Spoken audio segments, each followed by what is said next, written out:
Hello, and thank you for joining me today to learn about RBC Express's administration services. In this video, we'll be taking a look at a security feature that needs to be addressed before payments can be sent. It's called an approval rule. The approval rules control the flow of outgoing payments.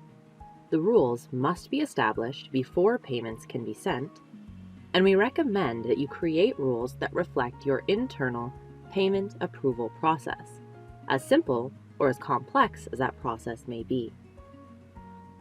The rules are also subject to dual administration, which means that when one administrator creates a rule, a second administrator must approve that rule. When one administrator creates a rule, a second administrator must sign into the platform to approve that rule. Dual administration also applies to any future changes that you make to the rule. So these rules are not set in stone. Either one of the administrators can make changes, but the other admin must approve the changes. So to approve the rules that have been created by other administrators, if you're the second admin approving, you'll sign into your platform, and in the center of the page, you'll see a message that there are items pending approval. To approve them, you just click on the counter, and it will tell you what service or user has been modified. If you want to see the exact changes that have been made, you can use the blue link, but if you're already aware of the changes, just use the select box on the left-hand side, select Confirm and Approve, and then you'll be asked to confirm one last time. And in red, it will confirm there are no more changes that are pending approval for your platform.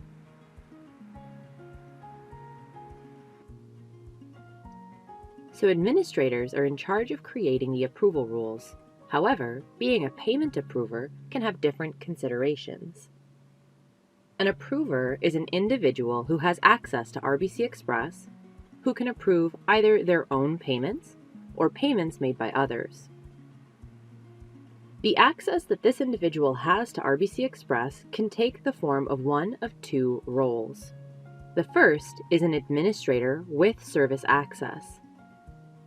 The administrators are automatically able to approve payments, although their ability to approve can be restricted by these rules.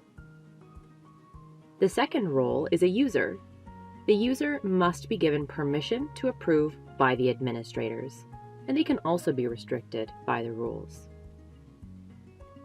If you'd like to learn more about how to set up your users as approvers, or to avoid making them approvers, you can watch the video called Manage Users and Permissions.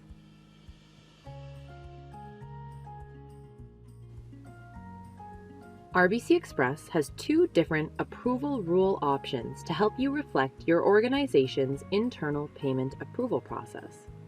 The first is a basic rule, which treats all approvers as equals. Keep in mind that approvers are admins with service access and users with permissions. The second type is called an advanced rule. In this type, you can create tiers of approvers by organizing them into approval groups. It's this advanced option which allows you to restrict administrators with service access from being payment approvers. Here we have a closer look at an example of a basic rule.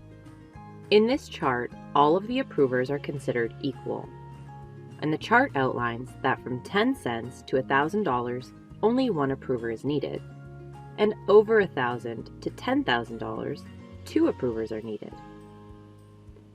If we consider the result of this rule on the end users, if you've created a user who is not an approver, they could initiate payments under $1,000, and it would need to be approved by one person. And if their payment was over $1,000, they will need two approvers.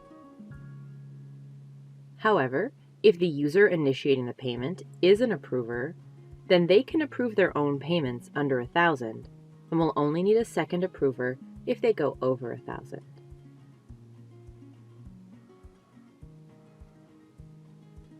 Now that we've discussed what's possible within the basic rule, let's take a look at how to set them up on the actual platform. Starting from the home page, use the Administration tab on the blue banner at the top of your screen, and on the left-hand side, select the Approval Rules option. On this page, there is a drop-down menu with a list of all of your services. Your list may look different from mine depending on what services have been enrolled for your organization. Keep in mind that a rule must be established for each payment service before it can be used. Choose a service from the list and click Continue. Next, you'll be presented with the frequency options. Non-recurring refers to a one-time payment, in this case a wire. Reoccurring refers to repeated payments, ones that are daily, weekly, or monthly, and are always the same amount. The template option allows you to save a copy of wire instructions onto the RBC Express platform.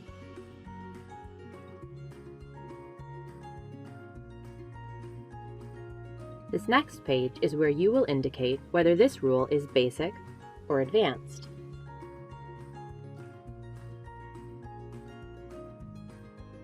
Then you will be presented with a blue and gray chart. In this chart, we need to input the dollar amount ranges and the corresponding numbers of approvers.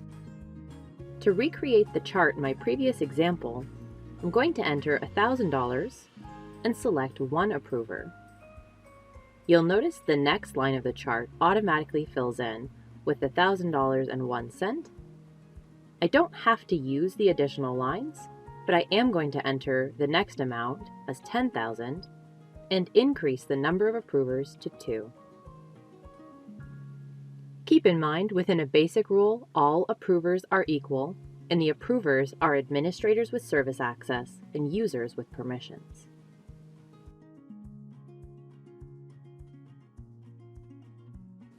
Once you're happy with the rule that you filled in, select the blue Save button at the bottom of the screen. Once the rule is saved, the system will ask you if you're interested in creating exception rules. An exception rule allows you to identify one of your accounts where a different rule should apply. For example, you may want to choose your US dollar account and input a different approval process for wires coming out of that one account. If you're not interested in creating exception rules, select Finish.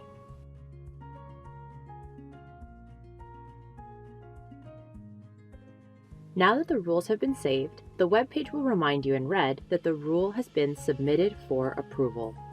The second administrator can now sign in and review and approve the rule from the home page. Now we're going to take a look at the other option, the Advanced Rules. These rules allow for a more complex approval process. If you choose the advanced setup, you'll start by organizing your potential approvers into 3 approval groups. Please note that you do not need to use all 3 groups. These groups can be used to exclude a user or an administrator from being an approver. The groups can also be used to create tiers of approvers or combinations of approvers.